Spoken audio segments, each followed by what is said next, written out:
Muito bem. Bom, então, deixa eu fazer uma apresentação também mais apropriada, que no começo eu pedi para que os parceiros se apresentassem, no fim das contas eu mesma não me apresentei, né? Apesar de que no grupo eu já coloquei ali os meus links e tudo, já, então vocês já estão sabendo que eu agora tenho um canal do YouTube, eu tenho um podcast, eu estou explorando todas essas coisas aí, algumas acertando, outras errando, mas estamos no caminho, porque é isso, né? Tem que se desafiar também, né? Às vezes eu estou mais empolgada, às vezes eu estou achando um saco, mas tudo bem. Não devia ter falado isso que estamos gravando, né? Ah, meu Deus. Oh, não. Oh, não. Vamos ter que cortar essa parte. A gente edita A depois. gente edita. Eu estou manjando de edição também. Se precisar, a gente edita aqui. Bom, mas eu sou designer de produto, minha especialidade, né, na área de economia criativa e tenho um mestrado em design, mas sempre, desde antes de me formar, na verdade, eu trabalho muito com grupos produtivos, grupos que têm base artesanal, com essa ideia de desenvolvimento regional, e sempre a pegada foi essa ideia de, como eu sou designer de produtos, trabalho com, auxilio no desenvolvimento de produtos em cocriação, né? 99% do tempo cocriando em formatos de consultoria, a gente pode dar outros números, porque eu sempre brinco que eu já cocriava antes da gente falar desse termo cocriação, né? Eu nem sabia que eu estava cocriando e já era cocriação. Mas sempre foi nessa perspectiva de olhar o lugar e trazer essa informação para o produto, sempre com essa ideia de identidade local.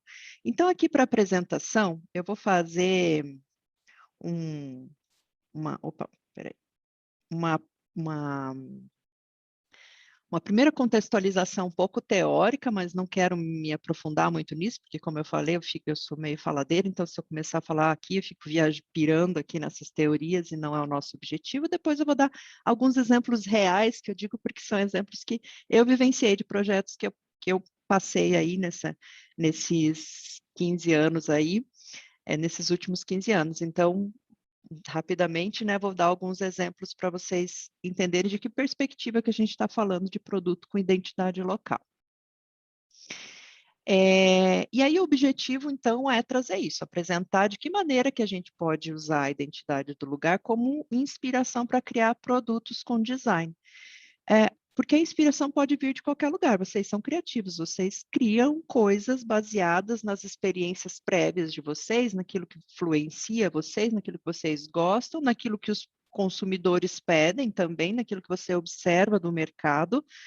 E muitas vezes a gente esquece de olhar para aquilo que está próximo como uma fonte de inspiração, né? E olha, às vezes até com certo preconceito mesmo, né?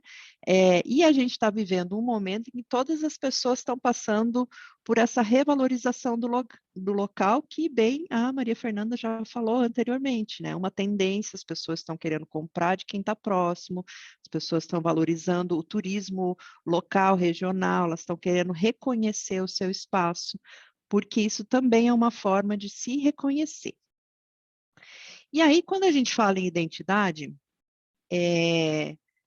também não vou me aprofundar nas teorias, mas a gente parte daquela ideia de aquilo que me identifica enquanto indivíduo, é o meu primeiro senso de identidade. Mas eu só construo a minha identidade pessoal, particular, a partir de quando eu me relaciono com outras pessoas. Porque enquanto eu sou um indivíduo solitário, sozinho no mundo, eu não tenho necessidade de saber quem sou eu, porque isso não vai fazer diferença. Eu sou eu e pronto, né? Mas quando eu me relaciono dentro de uma sociedade, numa comunidade, com outras pessoas, com um grupo de pessoas, eu passo a me identificar a partir daquilo que me diferencia dos demais. Então, é nessa relação que eu construo a minha identidade como pessoa. Isso a gente pode entender até dentro da nossa família mesmo, né? A gente vai crescendo com os nossos pais, nossos irmãos, nossos primos, e nesses relacionamentos é que a gente vai construindo desde lá, de pequenininha, a nossa personalidade e a nossa identidade, como a gente se identifica como pessoa, né? Mas aí a gente tem um segundo passo, digamos assim, que é quando a gente vai se identificar enquanto grupo. E eu não sei se vocês já perceberam, né? Mas quando você conhece uma pessoa nova, talvez a primeira pergunta seja: oi, tudo bem? Como é que é seu nome? E a segunda pergunta seja: de onde você é? A noção de grupo, de onde você é, essa pergunta vem justamente para entender de que tribo você é, né? Daquela ideia de assim, você é da minha tribo, você é da tribo rival, você é da tribo amiga, da onde você vem? Porque a sua origem fala muito sobre você, né? Então, essa identidade também nos essa identidade também está naquilo que nos identifica enquanto grupo, enquanto comunidade. E aí, lógico, isso vai transbordando, crescendo enquanto cidade, né? Enquanto região, enquanto país, e aí por diante. Opa, aí. E aí, quando a gente vai falar nessa questão da identidade enquanto grupo, ela vai trazer singularidades do lugar onde a gente vive. E essas singularidades que vão ser as nossas referências, que vão ser aqueles elementos que muitas vezes a gente vai usar como ponto de partida para a criação, inclusive, né, dos objetos, elas são, logicamente, primeiro, essas cidades, né, esses grupos são formados por pessoas, mas depois vão ganhando camadas, né? E é o clima, então a gente aqui hoje está todo mundo compartilhando dessa delícia, né, de frio que está, porque a gente está na mesma região, na mesma localidade, mas também tem a topografia, a arquitetura, enfim, né, as origens históricas, tudo isso são referências que constituem a singularidade de um lugar, de uma cidade. E por que a gente busca essas singularidades? Porque a gente precisa desenvolver o nosso sentimento de pertencimento, que é um dos sentimentos que talvez a gente não valorize, a gente não pare para pensar tanto nele, mas mais importantes para todos os seres humanos. A gente precisa se sentir pertencente a um lugar, mesmo que esse lugar, mesmo que não seja o nosso lugar de nascimento. Muitas vezes a gente vai morar em outros lugares justamente porque a gente não se reconhece no lugar onde nasceu e se identifica mais com outras, né, outras culturas, outros lugares e tal, né?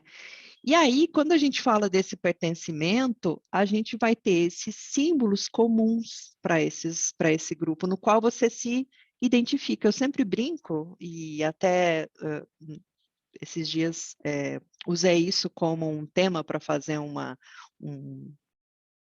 postagem ali, que para mim Curitiba é como se fosse uma cômoda com muitas gavetinhas, em que eu mais ou menos sei onde cada coisa está. Quando eu saio de Curitiba, então quando eu estou em Curitiba, eu sei que se eu preciso de tal coisa, eu abro aquela gavetinha, eu vou acessar aquilo.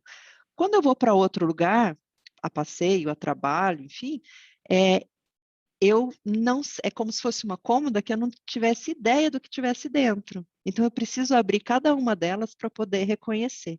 Então, esse sentimento de pertencimento, talvez eu só vou adquirir em outro lugar se eu tenha lá se eu mantenho um relacionamento com aquele lugar que eu vá descobrindo aos poucos e ali eu vou conseguir me identificar dentro daquele contexto e me sentir pertencente. Mas geralmente a gente não tem tantos lugares assim que a gente se senta, que a gente consiga desenvolver esse sentimento, né?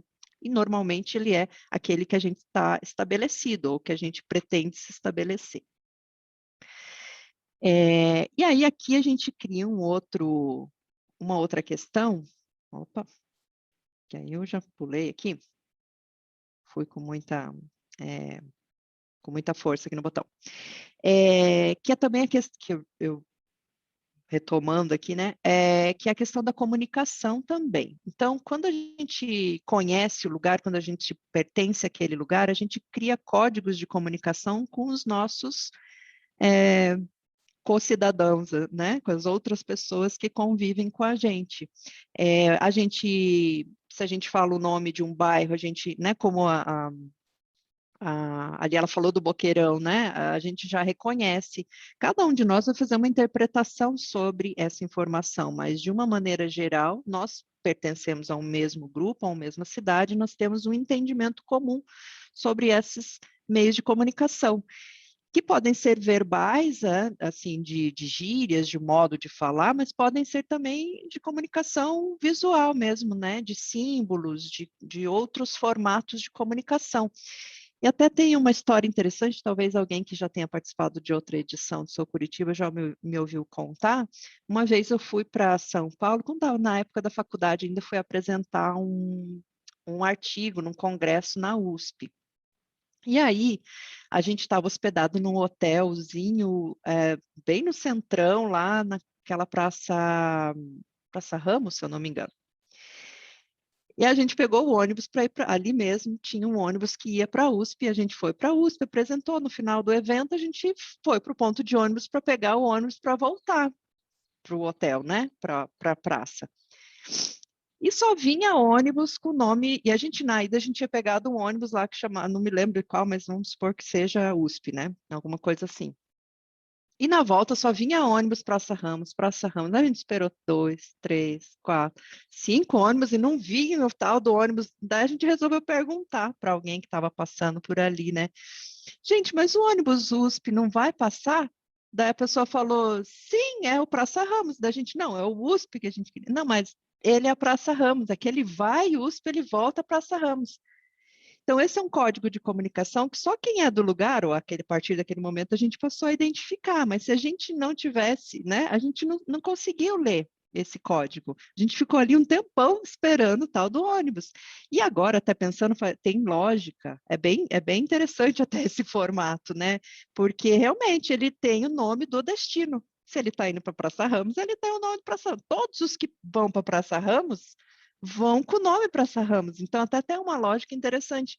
Mas para gente que não conhecia esse código, né, de comunicação, foi assim, né, depois a gente riu, lógico, uma experiência está aqui a história para contar hoje, né? Mas talvez quem vem, talvez tenham coisas tão óbvias para a gente em Curitiba que quem vem de fora também não consegue fazer essa leitura, né? E às vezes cria até uma história parecida, de repente, né? De repente alguém de São Paulo vai falar assim, caramba, mas todos os... Como assim? Eu acabei de vir daquele lugar e esse ônibus continua indo para aquele lugar? Como assim, né? Não vai mudar o nome? De repente vai criar outra história ali para a pessoa. Bom, nosso querido Bauman ali, ele fala uma coisa também do não lugar, e eu acho legal a gente, daí não vou me aprofundar aqui, não eu fico pirando nessas coisas, mas eu acho interessante a gente pensar também daquilo que a gente desconhece, né? Porque para eu poder me sentir pertencente, para eu conjugar esses códigos de comunicação com as pessoas que são ali do lugar, de Curitiba, né? Que aqui a gente está falando, eu preciso reconhecer aquilo como um lugar existente. E o Bauman fala que existem lugares que não propiciam que a gente se estabeleça, né? Que são lugares meio públicos, que às vezes são privados, mas que são de acesso público, nos quais a gente não se reconhece e a gente não consegue desenvolver esse sentimento de pertencimento e de identificação daquilo como um lugar. E aí ele vai até... Opa, toda hora que eu tô... até um pouquinho... não sei se é a minha internet que está travando um pouquinho aqui. Até um pouquinho mais longe, porque ele fala também de um outro termo que chamam os espaços vazios, que são aqueles nos quais a gente não entende algum tipo de significado, a gente não dá significado, aquilo não significa algo para a gente. E ele dá um exemplo interessante no livro, porque ele fala que ele também, em um determinado momento, foi fazer uma palestra numa cidade, e alguém da organização do evento buscou ele no aeroporto e falou, olha, aqui o trânsito, esse horário é um pouco ruim, a gente vai demorar até chegar ao hotel, tudo bem? Tudo bem, né? E foram, realmente, demorou lá 1 hora e tanto para chegarem, pegou bastante trânsito. E a pessoa falou, se você quiser eu te levo depois, né, depois de terminar o evento, quando você for voltar eu te levo para o aeroporto. Ele falou, não, imagina, você ficar no trânsito, eu pego um táxi aqui, né, não tem necessidade.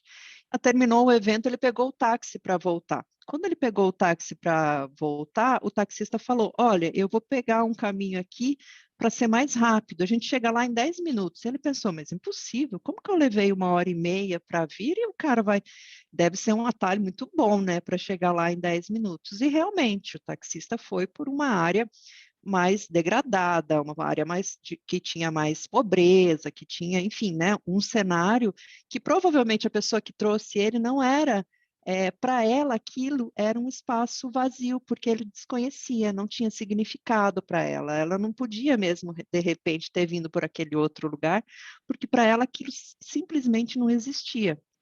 Né? Então, existem lugares, e aqui em Curitiba mesmo, se vocês fizerem um mapa mental assim da cidade, que são áreas que são tipo meio que escuras, né? É porque ali a gente talvez nunca tenha passado, nunca precisou ir, a gente não estabeleceu nenhum tipo de relacionamento com aquele lugar. E aí, o que isso influencia para a gente enquanto criativo, né? É que, obviamente, a gente vai se apegar àquilo que a gente conhece. Então, por isso que é importante também a gente ampliar a nossa visão do que é a cidade, porque a partir do momento que a gente também conhece e reconhece, dá significado para outros lugares, amplia muito mais a nossa possibilidade de ter inspiração na própria cidade para trazer para os produtos, né?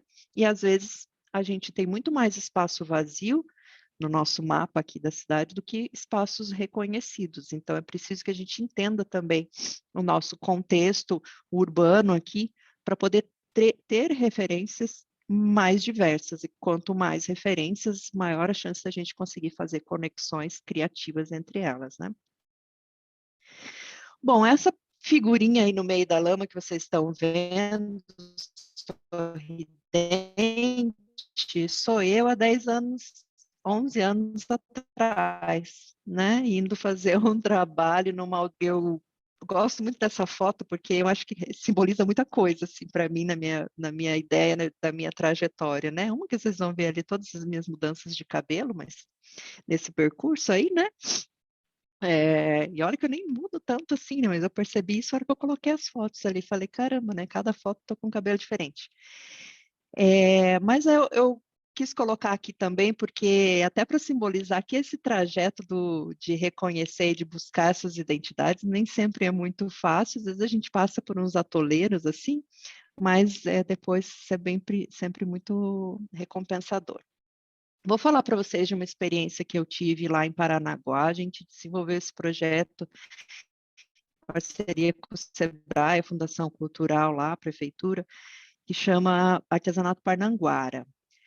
E o bacana desse projeto, eu vou dar esses exemplos mais como uma forma de vocês verem como essas pessoas interpretaram a identidade dos seus lugares, e nem tanto quanto o produto, tá? Não é que eu acho que vocês tenham que fazer produtos como esse, mas sim verem como essas pessoas viram no seu lugar as referências que elas colocaram no produto.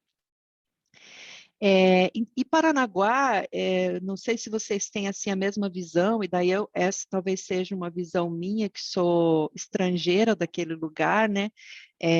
Mas uma cidade que eu sinto, tenho assim a sensação de que tem um potencial gigantesco histórico, eles têm um patrimônio arquitetônico fantástico, e muitas vezes está degradado, né?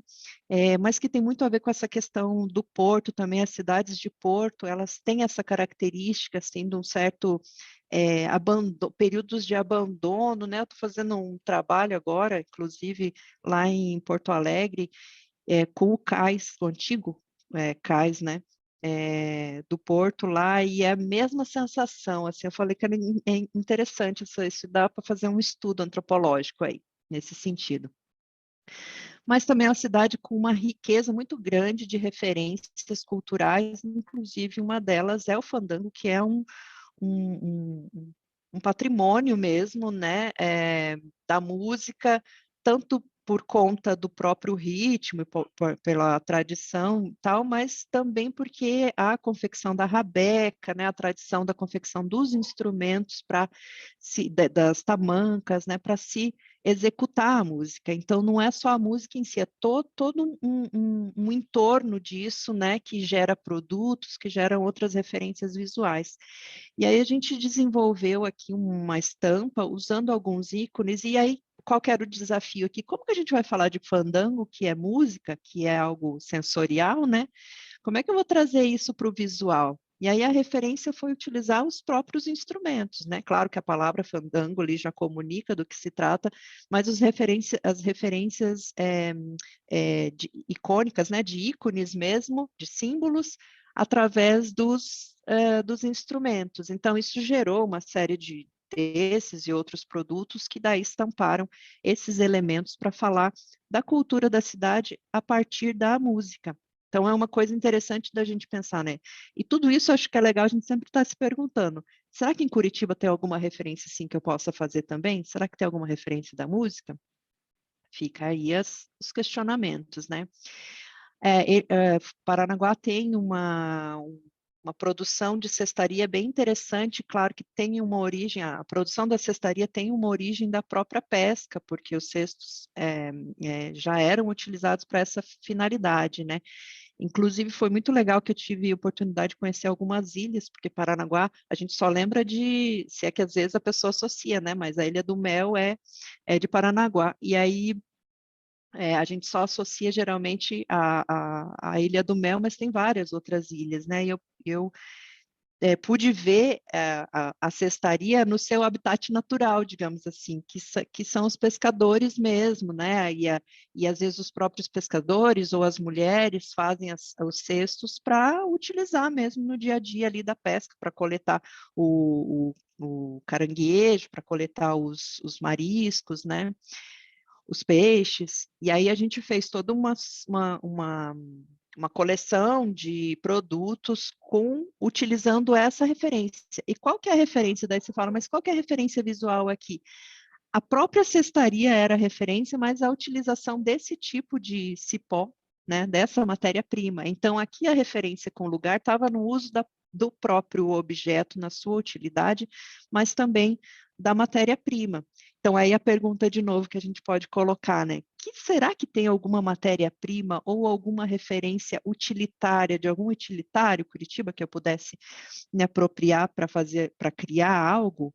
Ou para trazer isso para os meus produtos? Então, fica aí o questionamento de novo. Aqui, essas luminárias a gente fez a partir da ideia do reaproveitamento também, aquilo que a Maria Fernanda comentou ali, né? Da importância da gente pensar no ciclo de vida do produto, na sustentabilidade, né? Então, aqui a artesã, ela usava potes mesmo, reutilizava potes, né? Aí aqui tem uma outra artesã que também trabalha com fibras naturais, que fazia essas bicicletinhas. Elas são bem pequenininhas, assim, sei lá, desse tamanho, assim, pequenininhas mesmo. E a referência foi justamente que a cidade usa muito o meio de transporte da bicicleta. A bicicleta é bem popularizada, muitos realmente não têm carro, eles usam só a bicicleta como meio de transporte. E é bem interessante de ver isso na dinâmica da cidade, que isso faz parte da cultura mesmo, né? Então, como que ela se apropriou disso, né? Isso é algo que está na cidade e eu vou traduzir isso com a técnica e a matéria-prima que eu uso. Então, ela traduziu isso a partir das fibras naturais. Mas se fosse outra pessoa, poderia traduzir também isso, né? Esse meio de locomoção, digamos assim, que vai muito além da locomoção em si, ela é parte da cultura mesmo daquela cidade, né? Nesse produto, que é um produto mais decorativo, mas que traduz um pouco dessa realidade. Aí aqui também é macramê, né, uma outra técnica, como que eu vou trazer isso para essa realidade? Aí ele também estava usando reutilização de potes aqui, né, mas tem um pouco a ver com essa questão da rusticidade da própria cidade, né, de eu trazer é, por ser uma cidade antiga, né, tal, ela tem essa coisa mais suave, né, quase que essa luz, essa forma de interpretar, né, a iluminação mais suave, acho que fala muito com esse tipo de cidade. Talvez a gente falasse uma cidade super moderna, a gente associaria mais com um holofote, né, e a gente não faria essa associação com Paranaguá, pelo menos na minha interpretação, né, e na interpretação aqui da artesã. Então, esses aqui são alguns dos artesãos que participaram desse projeto, queridos. Bom, agora vamos lá para o Rio Grande do Sul, num outro projeto que eu participei lá, que chama Artesanato Missões. Também, eu não sei, eu sou apaixonada pelo que eu faço, então sou até suspeita, até foi difícil para eu escolher qual que eu ia colocar aqui, mas eu tentei colocar alguns que pudessem dar exemplos mais diversos para vocês, mostrar essas diversidades, né? Então, lá a gente criou 3 coleções. Uma dessas coleções foi baseada, teve inspiração nas missões jesuítica Guarani. Claro que a gente sabe de todas as questões ali de apropriação da cultura indígena, do conhecimento indígena, né? Existe uma realidade sombria também por trás dessas questões das missões jesuíticas, mas isso é parte da história, a gente não tem mais como mudar. O que a gente pode fazer agora entender isso como parte da cultura desse povo e das origens desse povo e ver de que maneira a gente consegue reinterpretar isso de forma positiva. Então, a gente usou tudo o que era de elementos que traziam essas referências, seja em materiais como das facas, as fotos ali em cima, né, que tinha um artesão que trabalhava produzia de cutelaria, né, produzia essas faquinhas pequenininhas, com cabo de osso, cabo de madeira, né? Seja no uso do couro, das cores mais terrosas. Então, as referências e as interpretações do lugar veio tanto na questão do uso das cores, como das imagens, né? Em Santo Ângelo, esse projeto abrangia 7 cidades ali da região das Missões, em Santo Ângelo tem uma igreja, uma catedral, a catedral da cidade, e que tem uma série, ela é ornamentada com uma série desses anjinhos barrocos que a gente chama, que é aquele que é só a cabeça e a asinha, né? Que dá para ver aqui na terceira imagem ali uma representação. E muitos desses anjinhos, alguns desses, né? Eles tinham fisionomia indígena. E achei curioso essa interpretação de trazer esses 2 elementos, acho que ali condensava esses 2 elementos exatamente, né? O jesuítico e o guarani. Porque não sei se vocês sabem, mas as construções jesuíticas da região das Missões, elas constituem o barroco jesuítico, assim como a gente tem o barroco mineiro, existe um barroco jesuítico, que é um estilo arquitetônico, inclusive, que tem similaridades, mas também tem algumas coisas que são específicas dali, né? Então, a gente usou esses elementos para trazer essas referências, né? Que tem uma parte das ruínas em Santo Ângelo também, que inclusive vale a pena conhecer, se alguém tiver interesse algum dia fazer uma visita lá para aqueles lados. Eles têm inclusive uma projeção um espetáculo de luz, que eles projetam luz nessas ruínas, é bem bacana.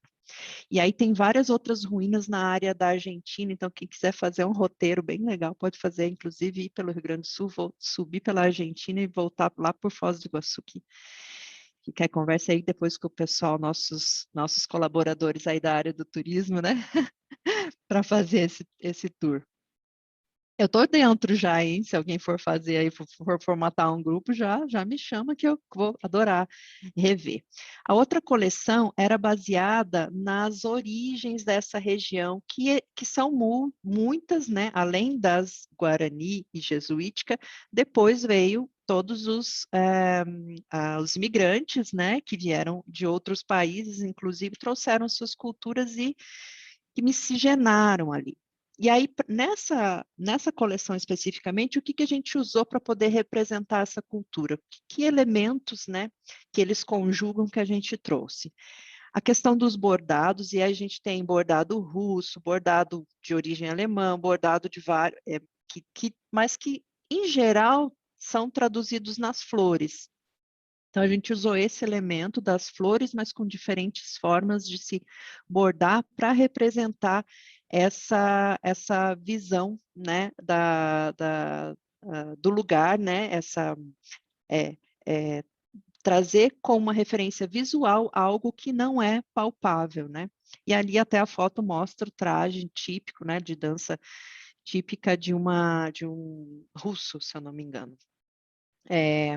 E aí essa tradução também vem na pintura Bauer, né, que é de origem alemã. Então, todas essas técnicas tradicionais que vieram com os imigrantes, a gente tentou traduzir utilizando esse tecido também ali, que é o tecido que eles chamam de mala de garupa, é um tecido que eles usam para fazer uma bolsa que vai nas costas do cavalo, assim, que é bem interessante. E é um tecido até meio banalizado, porque ele é usado para coisas bem práticas, assim. Quando eu vi aquilo, eu falei, não, isso aqui traduz muito da cultura aqui, né? Vamos trazer isso para dar um status para ele, e ele foi daí aplicado em diversos formatos.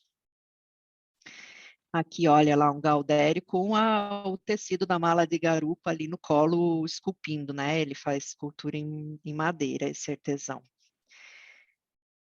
E aí, nessa coleção também a gente abrangeu todas as técnicas com fibras.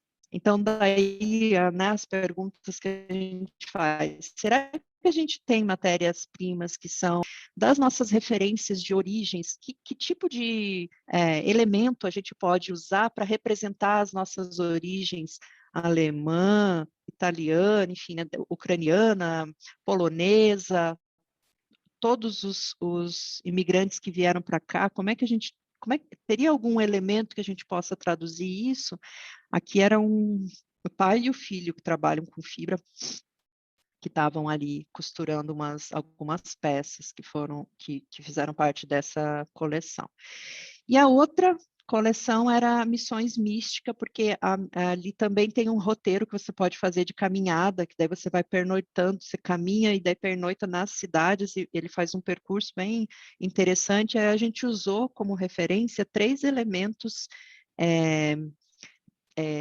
gráficos, digamos assim, para representar, que eles chamam de voluta missioneira, que é justamente essa espiral que está nas colunas, né, das construções, das missões. O sol missioneiro, que é um outro elemento que ele está replicado em vários lugares, mas se vocês forem visitar lá as ruínas de Santo Ângelo, aliás, de São Miguel das Missões, na verdade, vocês vão ver lá que tem um sino gigante, tal, que tem esse sol, e o outro é o símbolo da Ave Maria também, que é a letra A mesclada com a letra M, então ela faz eu acho que na outra imagem aqui dá para ver melhor.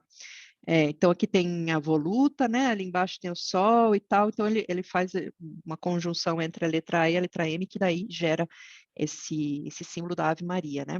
E aí esses 3 símbolos foram replicados em diversos produtos, desde acessórios, né, colares feitos com vidros, até utilitários, as gamelas e tal, como forma de trazer essa questão do místico que está ali no lugar, né, que eles mesmos se reconhecem dentro desse universo.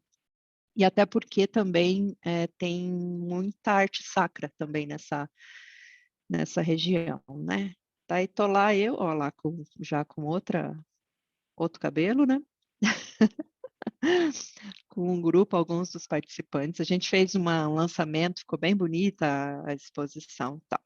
E outro projeto, para finalizar aqui, já para a gente não estender muito, é o Inhandeva, que é um projeto trinacional, que daí ele era sediado em Foz do Iguaçu, mas a gente tinha abrangência no Paraguai e na Argentina também, a gente atuou em algumas cidades lá, então todos esses pontinhos amarelos que vocês veem ali são cidades que o projeto atendia. Então, eu tive a oportunidade de conhecer um pouquinho também da cultura desses 2 países que eu não tinha contato até então, né? Mas a ideia do projeto era entender o que a gente comungava com esses países e o que tornava essa área uma região com identidade comum. Então, isso era muito interessante, porque a gente estava falando de 3 países diferentes e a gente, ao mesmo tempo, estava falando de coisas que a gente compartilhava, elementos de identidade que a gente compartilhava.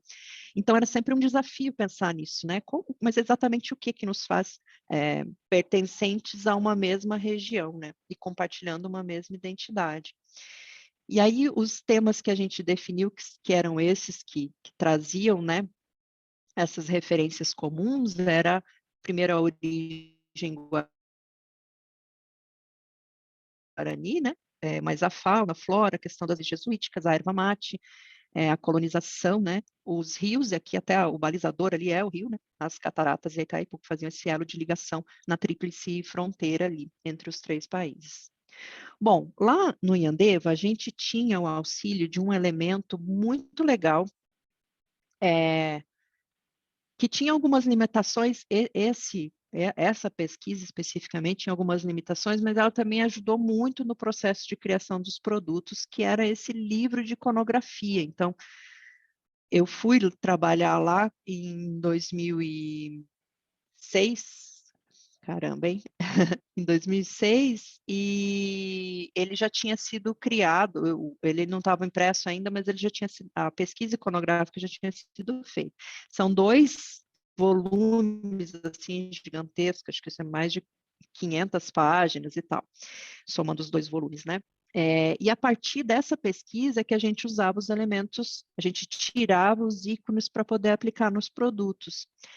Então, olha que possibilidade de cada um de vocês também criar a sua própria fonte de referência iconográfica, criar os seus próprios ícones, né? Quais são os ícones da cidade que eu vou usar para ter como referência? Tanto vocês podem desenhar esses ícones mesmo com a sua própria linguagem gráfica, né?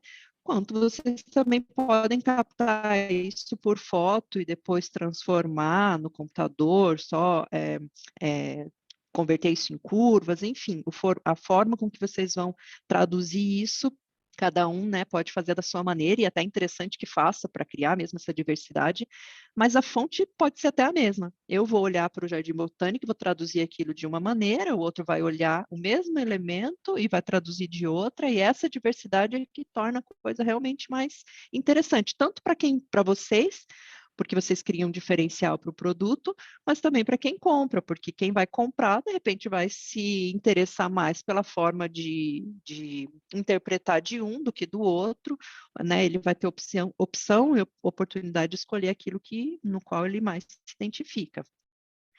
E aí eu digo que esse livro tinha algumas limitações, porque eu comentei que ele tinha 500 e tantas páginas, mas a gente foi depurando ele, tirando aqueles ícones que realmente eram representativos para os artesãos.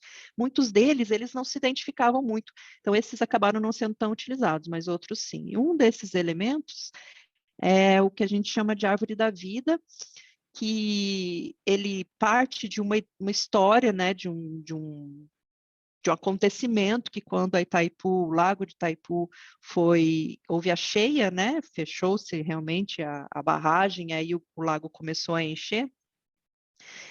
Alguns animais acabaram para fugir da água e o lago encheu muito mais rápido do que eles tinham planejado. Para fugir da água, subiam para o topo das árvores, né? Então, quando a gente olha ali aquela árvorezinha que já é feita pelos Guarani, interpretando esse momento,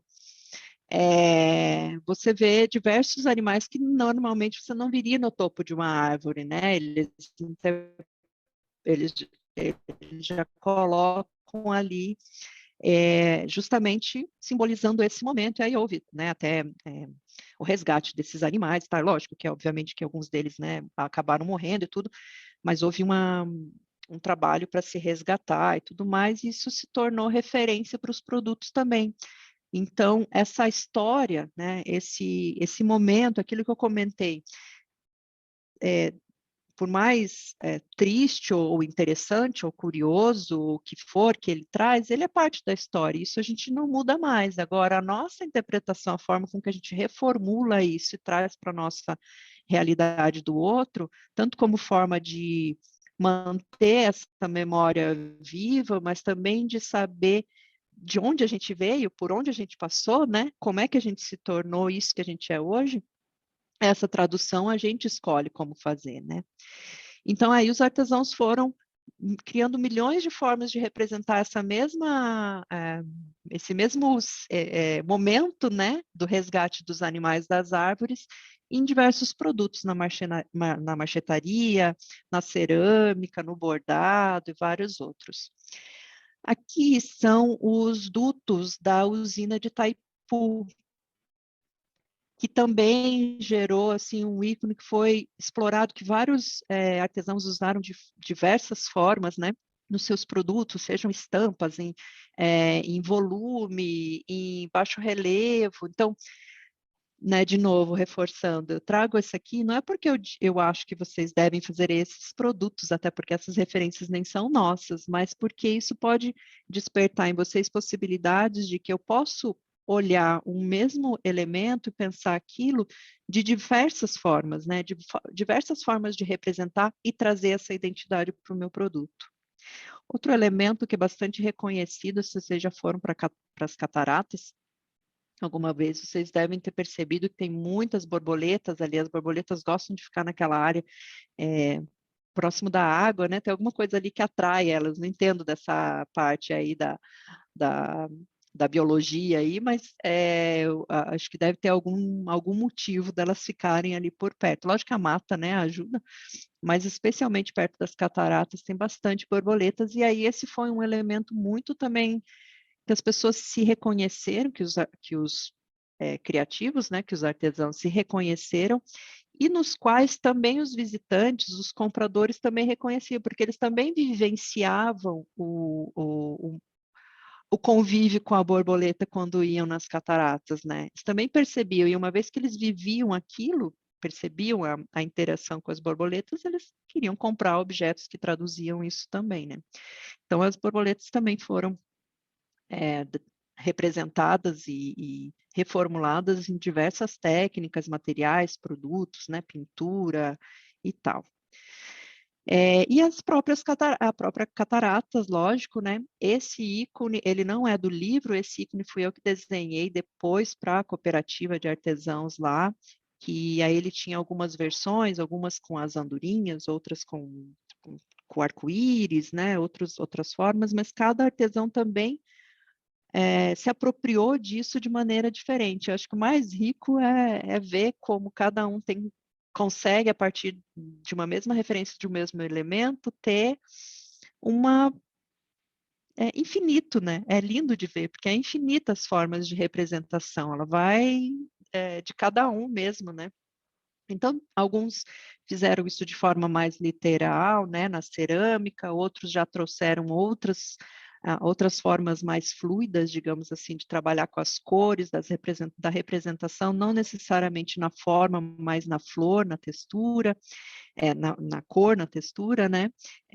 Como, por exemplo, essa artesã que trabalha com feltro, né? Então, ela não trouxe necessariamente, se você olha o produto, e alguém fala ele inspirado nas cataratas, parece que você já consegue ver as cataratas ali, apesar de ela não ter nenhuma representação tal qual, né? Ela não fala, não tem uma imagem das cataratas ali, mas ela fala das cataratas pela textura e pelo movimento. Então, quando a gente amplia a nossa percepção, a gente consegue ver que a gente pode representar um elemento até sem usar visualmente aquele próprio elemento, né? Que é lógico que um pouco mais difícil, exige uma abstração maior e vai exigir uma abstração de quem vai comprar também, isso a gente tem que levar em consideração, mas por outro lado, talvez a pessoa esteja mais interessada em levar algo que representa as cataratas de forma menos óbvia do que algo que seja uma estampa literal daquilo, né? Então, a gente tem que olhar pelo lado do consumidor também, né? E aí, um projeto, uma das ações que a gente fez ali na região, no Brasil especificamente, a gente fez algumas oficinas de identidade, que a gente chamou, que depois foi certificado e tal, então ali também alguns dos participantes. E aí agora eu finalizo aqui, fecho com essa pessoinha sorridente agora sentada e não mais na lama, mas se escondendo do sol um pouco, que eu acho que, não sei se vocês reconhecem, vou deixar aqui no ar, onde será que falar, mas a pergunta que eu termino é, o que te inspira em Curitiba? Né? Como que você se sente inspirado na cidade? O que te toca? E o que isso pode, e como isso poderia ser traduzido no seu produto?